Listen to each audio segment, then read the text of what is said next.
Welcome to Tracing Your Family Roots. My name is Arlene Sachs. This is Sally Ann Sachs. And today we're going to welcome Chuck Mason. Welcome, Chuck. I'm so glad you could come and join us. And today Chuck is going to talk about genealogy societies. And Chuck is the president of a genealogy?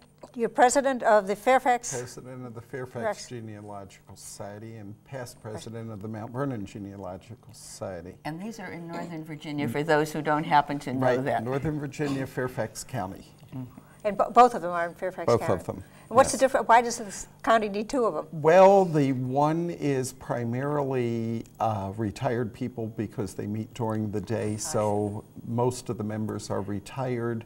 And the other one meets on a Thursday night, and so we encompass all age groups. You know. Well, why do you really need a genealogy society in this day and age of the computers? Well, I think you need a genealogy society because a lot of people who are new to genealogy think that they can go to the internet, they can pull everything up, and it's all there, and that those of us who have been doing genealogy for a long time know that that's not true. There's a great opportunity for education and for networking with other people by joining a genealogical society. The Fairfax Society offers classes in addition to our monthly meeting where we have a speaker for both, and the one is an hour-long meeting, the other one's a 2-hour class. For both what? Both the education class and the Thursday night meeting when we meet, and then we also have a fall fair, which is a small kind of a mini conference with one speaker, and we try to bring someone from outside of the area. And then we also have our big conference every year, usually in March, usually toward the end of March, where we run 3 different tracks of lectures. We always, or for about the last 8 or 9 years, have had a beginners track, which addresses beginners issues. And then we have other things. This year we're going to have one on land records of the federal government, mainly the things at the National Archives. And we're also going to have someone doing German research, and we're going to have a technology lecture, or a couple of lectures that's going to encompass using some genealogy programs, some internet sources, and it's a great opportunity also to get together to meet with different people. What's the date of this conference? The date is the 27th and 28th of March. I'm forgetting we're adding a Friday night lecture on using Google Maps. Good. And we are going to have an opportunity for people to sign up ahead of time to have some time with each of the speakers to work on their research problems. If somebody viewing the show wants to sign up, where do they go to sign up? They can go to the Society's website, www.fxgs.org. And all the details are there. The X in the name is important because if you only do FGS, you'll get the Federation of Genealogical Societies. Or I tried Fairfax County FC, and I got into something Oriental, and they kept sending me messages for at least a year after that. Yes. You don't want to do that. Yes, we don't have county in our title. A lot of organizations do because they are a county. We were just formed as the Fairfax Genealogical Society. I remember maybe 30 years ago being invited and actually going and speaking to both Mount Vernon and Fairfax, but my topic was, what do you have to know that's different if you were tracing Jewish ancestors? Mm-hmm. And that was, and in fact, there were a certain number of people in the room who did have that issue and had a lot of questions. And you've just given us a broad sweep of all the things that genealogy societies can do. How long has yours been in existence? Actually, Mount Vernon has been in existence, I believe it's about 15 or 16 years. So then I was talking to a committee of it or something. You may have. Fairfax, we are actually celebrating our 35th year, and we're probably about our 28th, 29th conference. So we've been doing them for a really long time. Now, your conferences are generally deal with local things, so? Or? No, because neither society really has a lot of members that are either Fairfax County, have Fairfax County roots and ancestors. We try to appeal to a broad range of people, and we have both societies, people who live outside of the area that, you know, and all over the United States that are members because they do have Fairfax or Virginia ancestors, but the majority of our people do not have Virginia ancestors. And yeah, so I noticed something that he does that we remember when we formed the Jewish Genealogy Society. Arlene joined a little bit after the formation, and one of the issues was when we met. And because I liked Sunday afternoons in those days, because I still had children at home, we met mostly on Sunday afternoons, and we still do. But every once in a while, I remember having this feeling that maybe we should see if we'd get different people, and we'd have evening meetings, and they were all different people we'd never seen. And your solution to do both, even though you're different societies, it sounds like Fairfax County made a decision to do both. We do, and it's very clever. Basically, one of the reasons why Mount Vernon only meets during the day is they meet in a senior citizen center, which is only open during the day.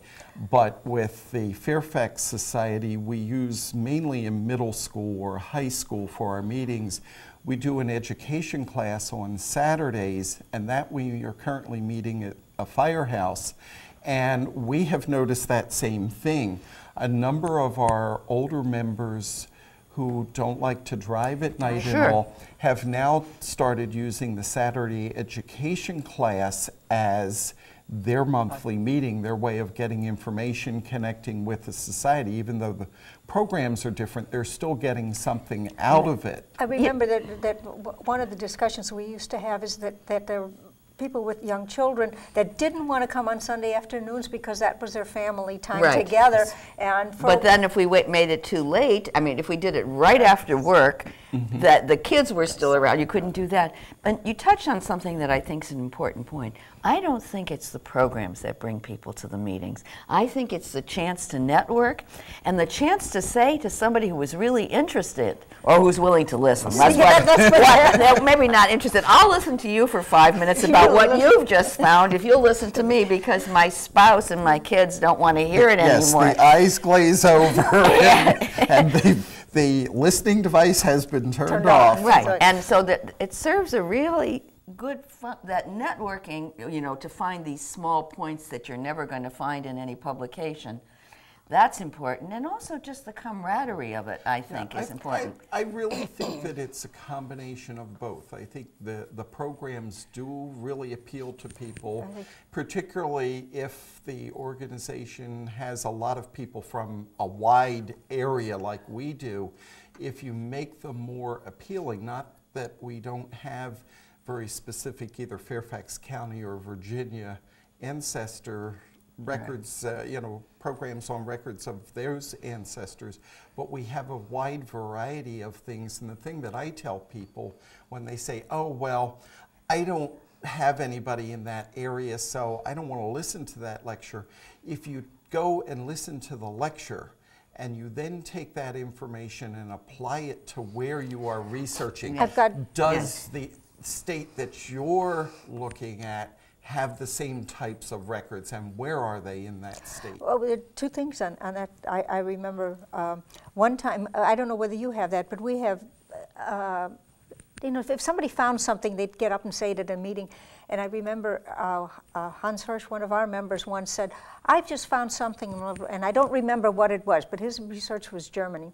And that helped me so much. That little comment that he made led me off on a whole new track.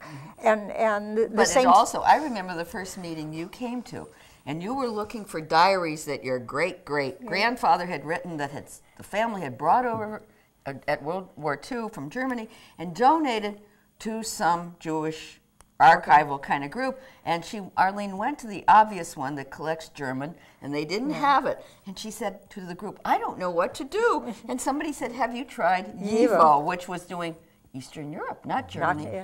But she tried it. And guess what? There they were. Because at the point when my parents donated it, the other one didn't exist. Didn't exist. And the other thing, when you said you apply it to yourself, when we've had lectures on the Library of Congress, and one of the hardest shows I think Sally Ann and I did is when we started, I said, well, we'll start with the general reading room. And she says, what? I've never even been there. You know, when we what are we going to tell our listeners? And you apply it to what helps you. Right. One of the programs that we had about 2 years ago was a man who had written a book about someone who had ended up coming over to the islands down the Caribbean and then was brought to the United States as a slave and lived in several states and then went back to England. And I thought, first of all, I don't have any African American ancestors. I don't think I'm going to find a whole lot about this, but also because I teach classes, I felt, okay, I need to learn about this. Well, lo and behold, during the lecture, he talked about some records in England that I had never heard of, that I thought, okay, I want to go back and look and see if my ancestors who came over from England are in those records. So it's almost every time, no matter what the lecture, I get some thing out of it. What have been some of your more successful lectures? Can you remember some that stand out particularly, or types? With the society, almost anything really appeals to people. We basically, one of the reasons why we switched our format with our conference to having multiple tracks was we used to have one nationally known speaker come in and speak. And we did a survey one year of our members, and we specifically asked, did you attend the conference? And if you didn't, why did you not attend the conference? And the answer we got from those who didn't was because they felt it was too advanced. And it always surprises me, people's interpretation of what level they're really at, because I have talked to people who I know are better researchers than I am that still think of themselves as beginner intermediate and could probably teach me a lot. And then there are others who are the opposite. They think they know a lot and they really don't. So we decided that year to just try 2 sessions on beginning, and they were well received, and from there we've developed into a whole track of 4 lectures. The issue of the beginner, I think, is tremendously important here. Before we talk about that, can you give me the email addresses of the 2 societies for our listeners out there, and put them on the screen? Off the top of my head, it's the websites. That's what and that's what I meant. It's www.fxgs.org. Yeah, that one you mentioned. And Mount Vernon is mvgenealogy.org, www.mvgenealogy.org. Okay. That one just changed, and I hope I got that right. I think Sid has it for the camera. Okay, then. Okay, mvgenealogy.org. Yeah, see it up there now. I want to go back to this thing about the beginner, because I've noticed this so much as the internet has become the center of our lives, and people think that and you watch the Ancestry.com ad on television. Yes. You think you just go there, you press a few buttons, and all is known. We once had somebody send us an article for Avotino entitled, "Where is my file?" You know, it was a spoof.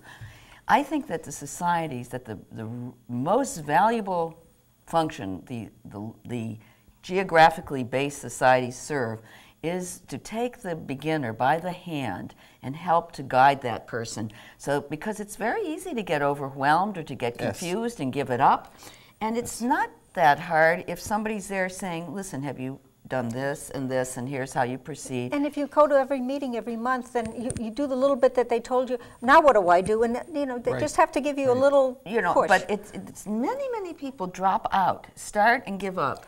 I think the hardest thing to do is to write for the first document. It took me months till I had the courage to write. And I was so thrilled when I got something. And I would agree with you with that. What got me into writing letters and going to courthouses and things was I took the NGS Home Study course, where you had to go out to the courthouse and the library and do the assignments. You couldn't do it sitting. Even today, you can't do it sitting at home in front of the computer, even though they've changed the course. And one of the other things that I do here in Fairfax County, we have a large adult ed program through the county school system, and I teach, along with a couple of other members of Fairfax and Mount Vernon, the genealogy classes, and I do the beginners. And what I basically do is give them an introduction to the various records they're first going to look at. But I start out with, here's how to get it organized, filling out the pedigree chart and the family group sheet and looking at what do you have at home, what do your cousins have, what do your brothers and sisters have, and gathering that information. And after the 4 weeks, I have a good, or they have a good basis. I've given them how to do it. The late Rabbi Malcolm Stern, who was a president of FGS once, used to say, talk to the people first. The records will be there. The people won't always be there. Exactly. And to tell people, don't run just to the internet. Talk to your relatives. Exactly. How many of us wished we had asked while people were still alive? I did not get into genealogy really until about 10 or 12 years after my last grandparent died. Sure. Fortunately, my mother's father did talk a lot about the family. My father's mother did too, but not a whole lot of it can I prove. But unfortunately, I didn't really talk to them because I wasn't interested in genealogy. Yeah, kids usually aren't. It's not until you're older. I did, however, grab on to some of my parents' older siblings before they passed on to get information. And that makes a huge difference. Yes. And that kind of thing, again, at the society level, where you say to people, don't just sit in front of the tube. It's not going to give you all the answers. You don't even know what to look for until you've talked to the people, because they may know exactly when somebody's name was changed or why they changed. Or that it wasn't the real name, remember? Oh, yeah. And the other thing, too, I have found is there's so many things out there, particularly when you go to historical and genealogical societies, and if they have manuscript collections and collections of other records. One of the historical societies that I go to in New Jersey, they have vertical files of all kinds of things that people have given. What do you mean by a vertical file? File folders, file cabinets full of file folders. That just have all kinds of things that are in there. And I found things in there that they're one-of-a-kind things. Yes. You know, documents that are receipts or other things like that that were given to people when they transacted business, or letters or things that are never going, there's not a copy and probably are never going to end up on the internet. And so many times I've found the little helpful hints that broke through the brick wall in those kinds of things. Well, you know what you're making me think of, which I've said so many times. Genealogy is a very high input, low output endeavor. We put in a lot of time going through, and that's the fun of it as far as I'm concerned. I like doing that kind of thing. And it's not nearly as much fun to press a button and get all the stuff there. And one of the things that I stress with beginners is, even if you don't find what you're looking for, that's still research, because now you know. That's one of the things that irritates me, is people will say, well, I don't think I'm going to find anything there, so I'm not going to do it. Or what are the chances that I'll find something? Well, you can wonder and guess for 10 years and you're not going to know, and maybe in an hour's time you can go and find, yes, there is nothing there that's going to help me, or lo and behold, you may find some good gold mine sources. If you don't find it, at least you've eliminated that and going to go on to the next possibility. You can go look for the next place to find things. Yes, we did that yesterday with the city directories. It's very nice. You know, it's and the other thing was, if you hit a brick wall that way, so then go look at something. It's another branch for a while or something. You know, exactly. And there's all these things that the societies can do. I wanted to get back though to the fact that you teach classes in your society. What are the titles of some of those classes? What are the subjects? Well, yesterday we were doing one on numbering a genealogy and how to specifically use Microsoft Word for it. But next month we're going to have one on using the World War I and World War II draft registration records. And we've had classes on research in various areas. We have had land records, we've had probate records. So you focus on some relatively discrete items. And how long does the class last? The classes usually last 2 hours, basically a little less than 2 hours, because we have our announcements at the very beginning. What does our society does recording of things or indexing cemeteries and some things. What are some of this, or does your society do it, and what have they done? The Mount Vernon Society has not done a whole lot in projects. They did help with the cemetery project that the Fairfax Society did a number of years ago. It was a 20-year project that we took all of the cemeteries in Fairfax County that we could locate. We went out, took the information we could find on them, and went to the cemetery, transcribed the markers, checked them. It was an ongoing project, and we published a 5-volume set of transcriptions, Wow. and then a 6th volume, which is a master index. We also helped with the records for voter registration and taxes in Fairfax County for the 1890 time period. What do you mean you helped? Project, we helped to index them, we helped to actually organize the cards and things. This is a project that's still ongoing, but we were doing part of it for another organization in Fairfax County. So if we want to generalize this, if somebody else is watching this from somewhere else, then a good, even if you don't live in that county, you try to contact a genealogy society in that in the area that you're researching, and try to see if they have done any of these projects. Sure. Absolutely. Because I would imagine most societies do that, or do you know? Probably at least half of them, I think, would probably have some kind of a project going on. And it might just be something more local. It might be something specific to their particular library, if they have a library.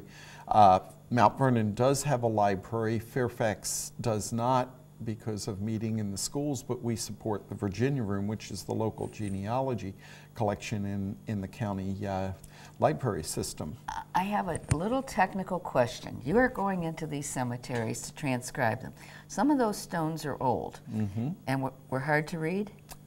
Extremely hard to read. What did you do with those? With those, fortunately, a lot of those we had a prior transcription, but you can play with it with taking a mirror and shining light on it, and sometimes you can take pictures of it and then put it into photo editing. Sometimes, and you want to be careful with doing this, you can do rubbings. That's what I was going to ask you. Get things. The two things you don't want to do is put shaving cream and chalk on them, because actually that can do further damage to it because of the chemicals. You know, At least we don't have sandstone too much here. I know, but I went and did my great-grandmother's stone in Toronto, Canada, and I had read up on all the things, and I had this 36 inches of sizing, this fabric-like, paper-like material, and kindergarten crayons and masking tape. And I taped it on, and I'm rubbing with the black crayon, and it happened to be a day that cemetery is visited by Jews traditionally between the Jewish New Year and the Day of Atonement. And all these people came over and said, "What are you doing?" And I said, "It's my great-grandmother's stone." But the issue of, you know, are you allowed to touch those stones when you go into those cemeteries to transcribe? Well, a lot of times it depends on what the state and local laws are. With all of the cemeteries that we did in Fairfax County, if there was either, in some cases, a church, or if it was a commercial cemetery, we sought that permission. If it was a family cemetery, we tried to find, was there a living family member still that we could get the permission from. You did a lot of work. Did you ever make efforts to find out where the records are kept? Well, we did. That was part of the beginning of the project. We went to the Virginia Room, and they had a lot of things that different people over the years had transcribed and had deposited copies of there. We also talked to the people in the deed office to see what they had, because in some cases, particularly family cemeteries, if the land was sold off, there may have been a provision either in the deed to give access, or the family may have retained just a small portion of that land and not actually sold it off. There's, like, very near where I live on what used to be the old prison grounds. There are two burials, a man from the the Revolutionary War, and his wife, and the cemetery isn't much bigger than this table. Yes. just a little tiny bit wider. But you know what I was thinking of in the Jewish genealogy, one of the issues is you want to find the living relatives if you can. Yes. We do a lot. And if we go to the cemetery office and say, who's keeping up the grave, you know, this perpetual care thing, who do you contact for that? So finding who that kind of thing is very important. We've only got less than 2 minutes left. Have you done anything other than the cemetery?